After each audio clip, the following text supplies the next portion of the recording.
Louvado seja nosso Senhor Jesus Cristo, tudo bom com vocês? Espero que sim. A gente vai começar hoje o Cântico Espiritual. Tem uma breve introdução e aqueles que não conhecem o autor, São João da Cruz, já tem um vídeo sobre o autor. Eu vou deixar na descrição esse vídeo e deixar na descrição também um PDF com a poesia. Na verdade é uma canção que é a que o São João da Cruz vai analisar e fazer a interpretação. Bom, no Cântico Espiritual, como nós sabemos, os livros de São João da Cruz geralmente são interpretações das suas poesias e canções. Ele escreveu o livro para um mosteiro carmelita de Granada, a pedido da Madre Ana de Jesus. A princípio, o santo pensa não conseguir explicar todas as canções. Posteriormente, ele consegue explicar algumas estrofes após mais tempo de união com Deus. Esse livro do Cântico Espiritual, ele é um livro que eu até achava que era um livro grande, mas não é tanto assim. Tá? Ele não é grande, tem só aproximadamente 260 páginas, porém ele é um livro intenso. Então, ele tem mais volume de destaque do que nos outros livros. Apesar de que São João da Cruz é um escritor intenso. Os livros deles costumam ser intensos. Mas, por exemplo, o livro Subida do Monte Carmelo é um livro mais para iniciantes. Os outros livros é um livro para os mais adiantados. Convém lembrar que São João da Cruz, ele só alguns anos depois que ele consegue analisar as últimas canções da poesia dele. Né? Aqui no Brasil está mais conhecido como poesia, tá? Mas Cântico Espiritual, na verdade, é uma canção.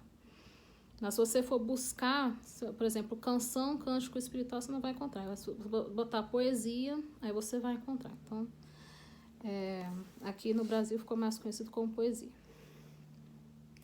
A questão de que chegar à união com Deus é uma coisa, saber explicar é outra coisa. Então, nem todos os que chegam à união com Deus conseguem explicar.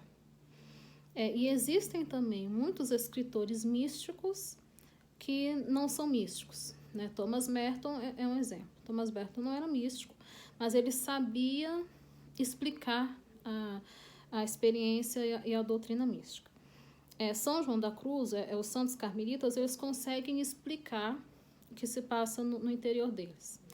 Mas isso não quer dizer necessariamente que todo mundo que chega à união com Deus consegue explicar o que se passa no interior dessa pessoa.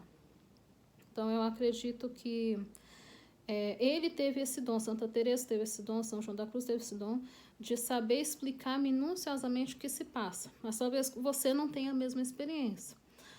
Talvez você vai ter a união com Deus, mas você não vai conseguir explicar, você não vai conseguir expressar. Você só vai conseguir experimentar. Algumas pessoas conseguem experimentar, ela consegue explicar para algumas pessoas, mas se for explicar, de repente, para um outro público, ela não consegue. Então, chegar à união não quer dizer necessariamente que você vai conseguir desdobrar em muitas explicações, escrever, fazer conferências ou coisas do tipo. O que ele quer é que a pessoa chegue à experiência. Né? Esse que é o importante. Pode acontecer sim, de você entender tudo o que acontece, saber tudo o que acontece, mas você só sabe para você. Né? Você não consegue transmitir. O santo coloca a seus ouvintes que nada lhe é tirado apenas de sua experiência. Seu desejo é fundamentar tudo nas Sagradas Escrituras como referência principal. Então, não é que eu vivo, eu sinto, eu acho, e é isso. Né? Ele quer fazer algo provado, fundamentado na Bíblia. São João da Cruz foi um grande conhecedor, um grande teólogo, e ele sabia realmente penetrar em muitos significados da Bíblia. Aliás, isso acontecia muito com os santos antigos. Né? Eram grandes biblistas. Entendiam realmente o que estava nas entrelinhas e conseguiam dar interpretações muito interessantes, como Santo Agostinho, por exemplo. A canção está numa ordem onde do princípio até o final, a alma está numa trajetória de começar a servir a Deus até chegar ao último estado de perfeição, que é o matrimônio espiritual. Não houve muita evolução na doutrina de ascética e mística em relação a isso. As pessoas também veem muito assim, o matrimônio espiritual como se fosse o fim de tudo.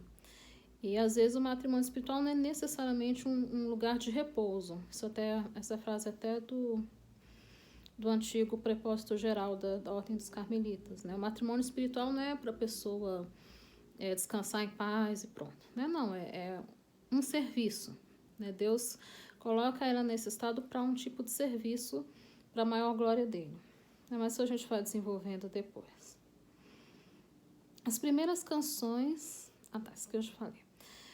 O início da caminhada, como que começa tudo? Há uma pequena diferença entre principiantes e os que realmente são principiantes. Né? Tem aquele principiante que está no começo da conversão, no começo da devoção, e está ali servindo a Deus, né? Começando. Ele não conhece a Deus ainda, ele está conhecendo a Deus. É um principiante da vida espiritual. E existe o principiante que começa a entrar numa senda de contemplação e mística. Então, ele é principiante duas vezes. Aquele principiante cru, que realmente não sabe absolutamente nada, ele está começando. E tem aquele principiante que está começando numa senda de contemplação. Então, o início da caminhada é um dar-se de conta. Um dar-se de conta da brevidade da vida, das vaidades e ilusões. E de sua dívida para com Deus, que lhe criou para ele. Logo, apenas a Deus quer servir por toda a vida. A alma quer corresponder a seu amor, porém, como se distanciou dele, começa a angustiar-se, e no sofrimento dessa ausência, invoca. Onde é que te escondeste? Eu deixei a primeira canção também na descrição, para vocês pegarem todo o trecho, né? Apesar de que tem um PDF, no próximo vídeo vocês já tem um PDF. Então, o começo é quando a pessoa começa a compreender que as satisfações mundanas, vamos dizer assim, não vai levar ela a Deus, não vai salvar a sua alma. Seria mais nesse sentido.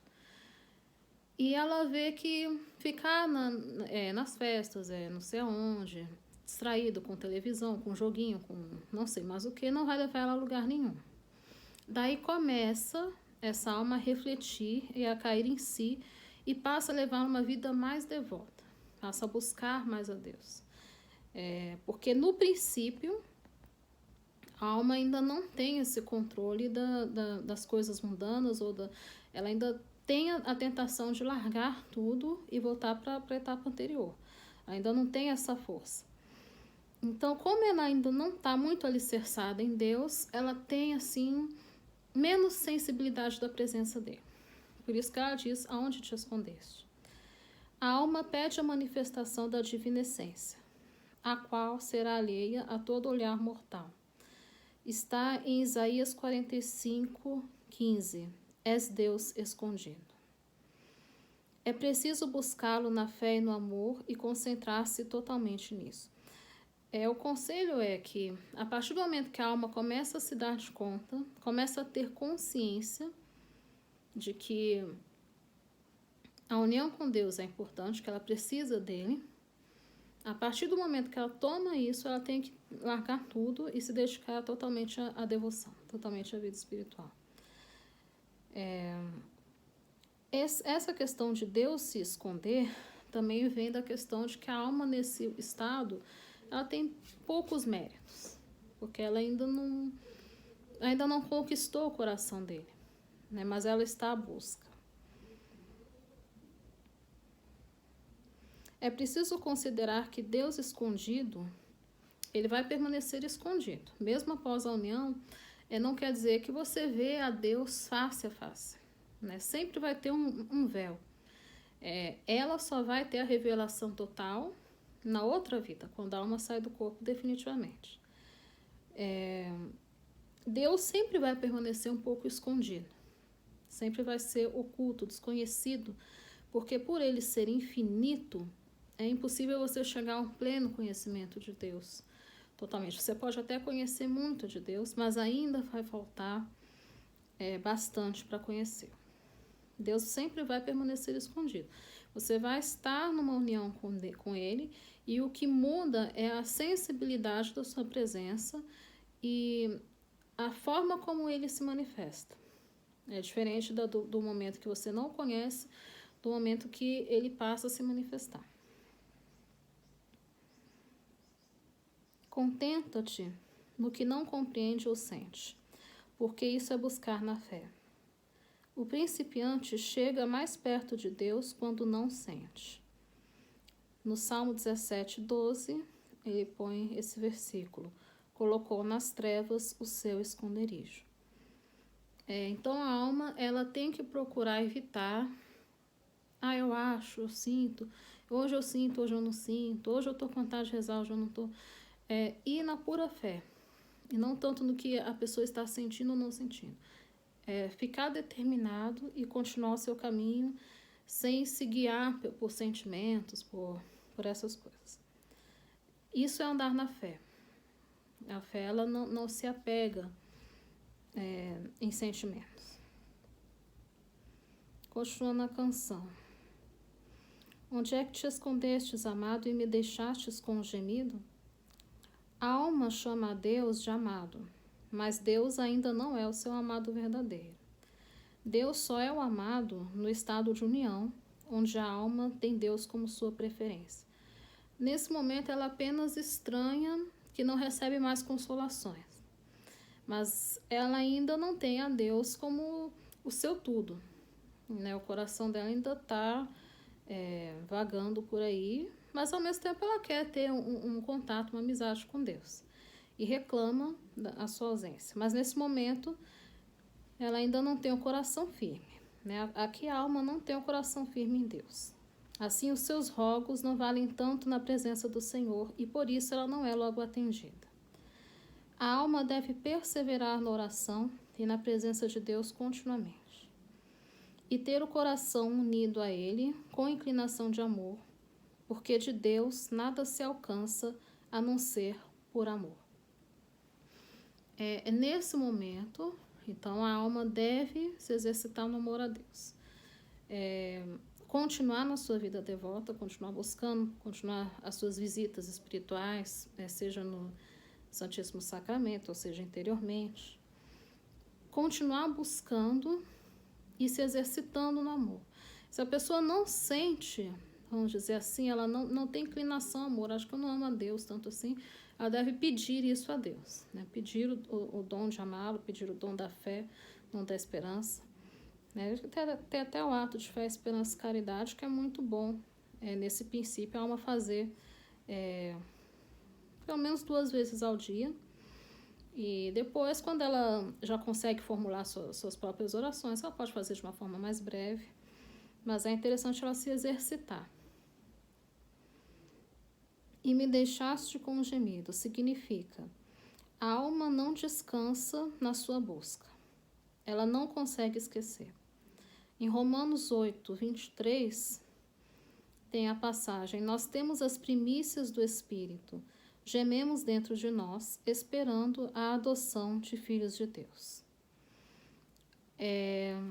Ela não consegue ficar indiferente a essa ausência, e isso lhe causa angústia, né? Daí vem os gemidos internos. Começa já um pouco da purificação, né? Ela vai se purificando, o Espírito Santo a purifica para torná-la digna de Deus. Quando a alma tem uma comunicação suave com Deus, uma consolação com Deus, e ele se ausenta, ela exclama: como cervo fugistes. Esse que é o modo que Deus procede ao visitar as almas devotas. Após a visita, ele se ausenta para provar, ensinar e amadurecer. Claro que quando a alma está nesse estado, talvez ela ainda não entenda que a ausência dele é temporária, talvez ela não entenda que isso é uma prova, né? Porque a prova é uma das únicas formas de ver se a virtude já está consolidada ou não. né? Se ela está consolidada, ela avança, né? Se não está consolidada, Deus vai enviando outras provas até que ela se mostre madura, se mostre resistente. Por isso que dizem virtudes sólidas, né? A virtude, tem pessoas que têm virtude só uma vez, depois não tem mais. Consegue ser bonzinho uma vez, depois não consegue mais. Então, a virtude não é sólida ainda. Virtude sólida é em toda e qualquer circunstância. Ou, pelo menos, num ponto em que ela tem mais vitórias do que derrotas. Se ela se recusa a virtude todo o tempo, não tem virtude sólida. Ou se a sua virtude é só naquilo que é fácil, também não é virtude. Então, é preciso observar que essa caminhada, as provas, é justamente para consolidar a alma na virtude. Havendo-me ferido, toque de Deus sensível na alma, fogo amoroso de Deus, se chama ferida de amor. Nem todo mundo vai ter essa ferida de um modo sensível. Pode ser, por exemplo, acontece com um ou outro santo, que quando sente o toque de Deus, ela se sente arder e tudo, mas nem sempre ela pode ter isso. Às vezes a ardência pode ser a inflamação da vontade dela buscando a Deus. Mas pode acontecer também de ser uma ferida sensível, com o caso de Santa Teresa, o caso da Santa Miriam de Jesus Crucificado, Santa Gema Galgani e outros santos que tiveram essa ferida sensível, que sensível também no sentido de que você olha o fenômeno, consegue ver com os seus olhos carnais. E outras pessoas podem sentir internamente, mas isso não se manifestar de forma alguma externamente. E outras pessoas podem sentir apenas na alma, nem mesmo nenhuma manifestação física. Então, nem sempre se trata de algo carnal. Às vezes pode ser algo também espiritual. Às vezes o espiritual tende até a ser mais forte do que o carnal. Começa a inflamação da vontade. No Salmo 73, 21, 22, é dito: foi inflamado o meu coração e os meus rins se mudaram, e fui reduzido a nada e não o soube. A alma é reduzida a nada, sem mais coisa alguma a querer saber a não ser o amor. Os rins representam os afetos. Esse toque de Deus causa uma grande ânsia de ver a Deus. Santa Teresa tinha isso muito no princípio da sua busca espiritual, né? Quando ela ainda uma religiosa jovem. Ela dizia, quero ver a Deus.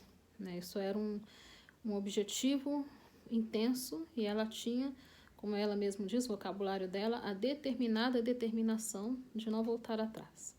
Então, quando a alma começa nessa busca de querer ver a Deus, de querer contemplá-lo, sinal de que sua vontade foi inflamada por Deus.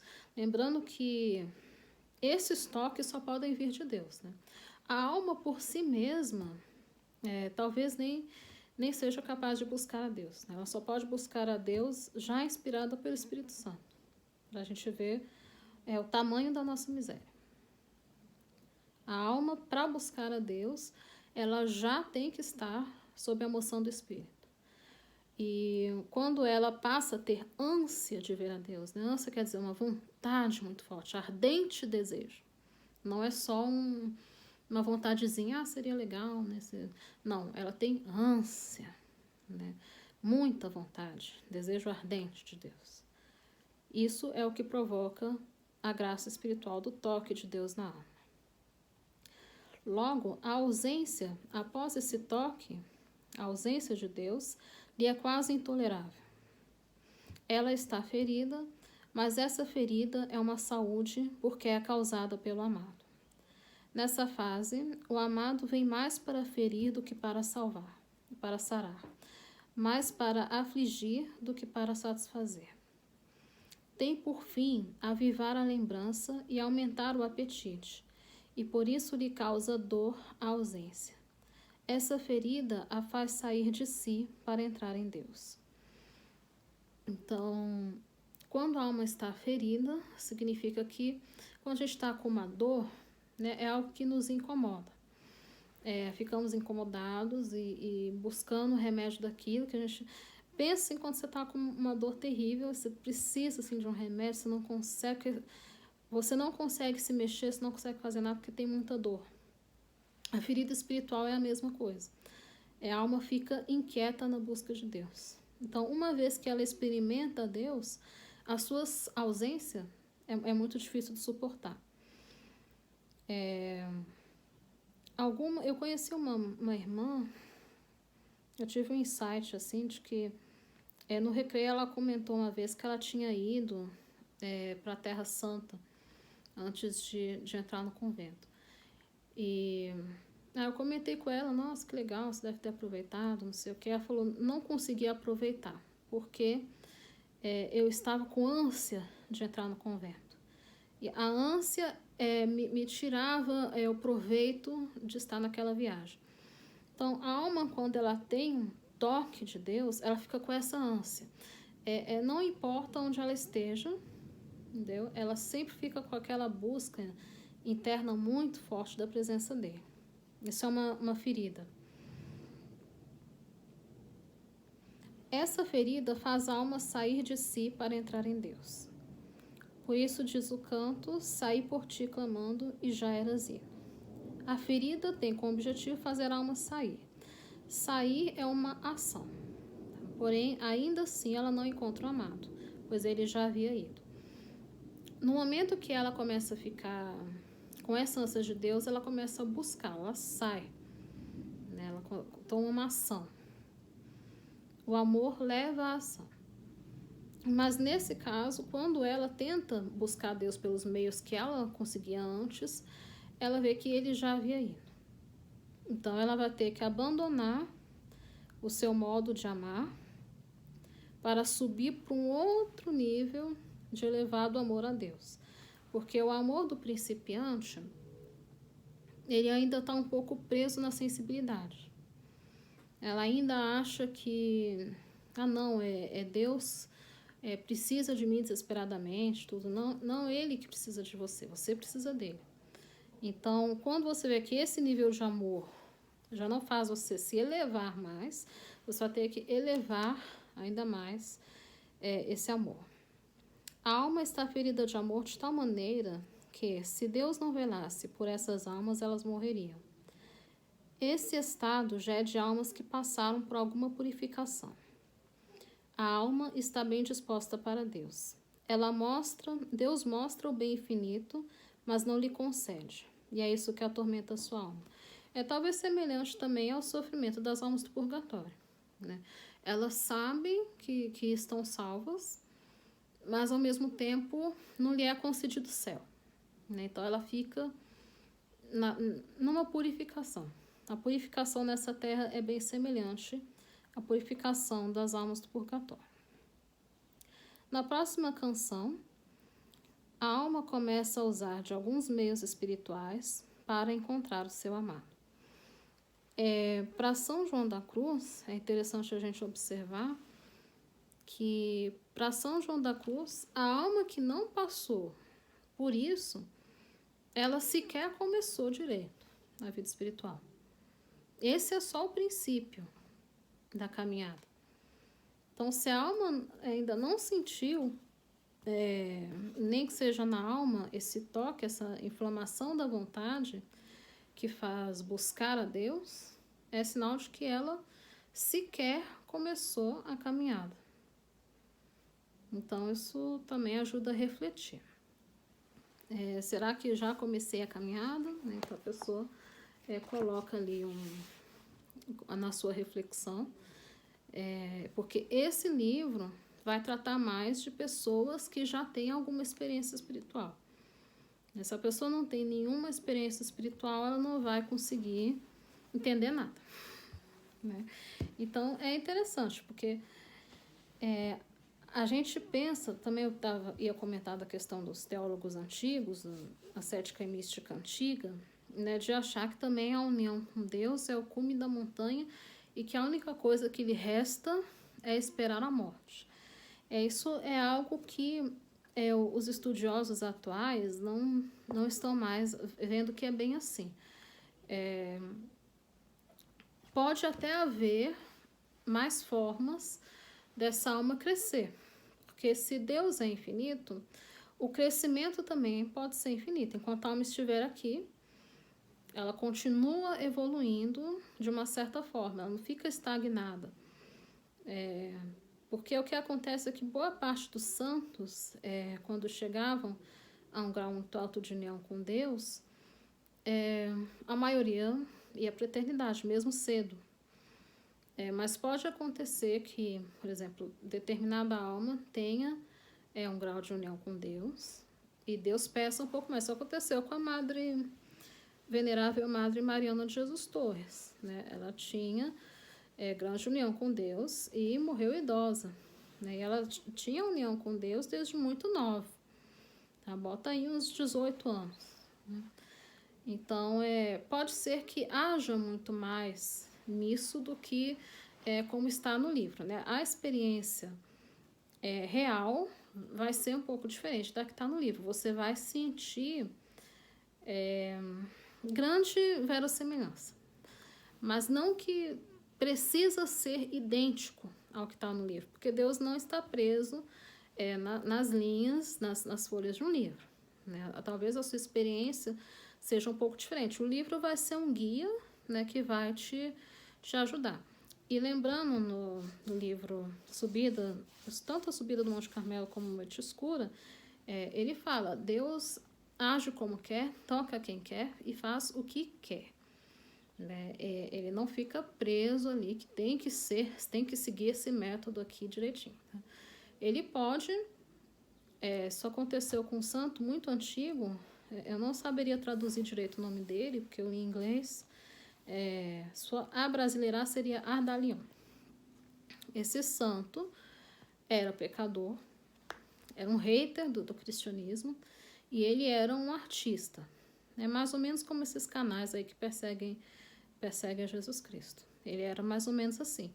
Ele ia fazer um teatro para debochar do cristianismo. E na hora que ele subiu ali no palco, Deus o converteu imediatamente. De pecador, de inimigo para benfeitor. Conversão instantânea. E como explicar isso? E mais tarde ele se converteu de tal maneira que ali no palco, diante da multidão, falou: nesse exato momento eu fui tocado por Deus e eu me converti. E isso causou uma conversão em massa. E não voltou mais atrás. Se batizou e fez todos os sacramentos. E como estava dando muita conversão, o martirizaram depois, né? Deu a vida por Cristo. Então, Deus ele faz o que quer, como quer, quando quer, a hora que quer. Para ele não há limites, nem regras e nem barreiras. Os livros ajudam você a ter uma estratégia e ajudam você a formatar melhor o seu caminho. Né? Mas pode ser que Deus haja diferente na realidade. Mas é interessante a gente pesquisar e conhecer outras correntes místicas. Tem a de São João da Cruz, tem a de Santa Teresa, tem a de Santa Catarina de Sena. E cada um tem um modo especial de explicar esse itinerário. Então, nós vamos conhecer um deles. Né? Depois, a gente pode até ver uma espiritualidade franciscana, uma espiritualidade dominicana. Mas há divergências em algumas. Então, é interessante a gente não tomar isso como um dogma. É uma doutrina que ajuda a muitas pessoas, por isso São João da Cruz é doutor da igreja. Mas a gente tem que cuidar para também não achar que a vida é as páginas de um livro. Né? É uma forma como ele conseguiu expressar aquilo que ele vivia. E muitas pessoas se identificam com essa forma como ele expressa. Mas se você não se encontrou né, nesse tipo de espiritualidade, talvez se encontre numa outra. Por isso que é bom conhecer várias e e ir permeando aí mais ou menos o seu caminho. Mas é bom deixar esse aviso, porque às vezes a pessoa pode achar que tudo tem que estar no livro, tá? E não, a sua vida não vai estar no livro. O livro é só mesmo um mapa que vai te ajudar a conferir o próximo passo. Tá bom, meus queridos? Então é isso. Eu vou ver se eu consigo fazer uma atualização uma vez ao mês, tá? Mais do que isso fica um pouco difícil para mim. Mas uma vez ao mês eu vou tentar vir aqui com o conteúdo do livro. Como eu disse, o livro não é muito grande, mas talvez eu tenha que fazer mais estrofes no sentido de que ele é muito denso. Então, talvez tenha que fazer até vídeos um pouquinho menores, mas com mais densidade, porque senão eu pegar muitas canções, talvez vocês percam detalhes de muitas coisas. Então, a gente vê no próximo vídeo, eu vou ver se só a canção 2 chega, ou se precisa pegar a 2 e a 3. E a gente continua, tá bom, meus queridos? Fiquem com Deus e que Deus os abençoe, tá? Em nome do Pai, do Filho e do Espírito Santo. Amém.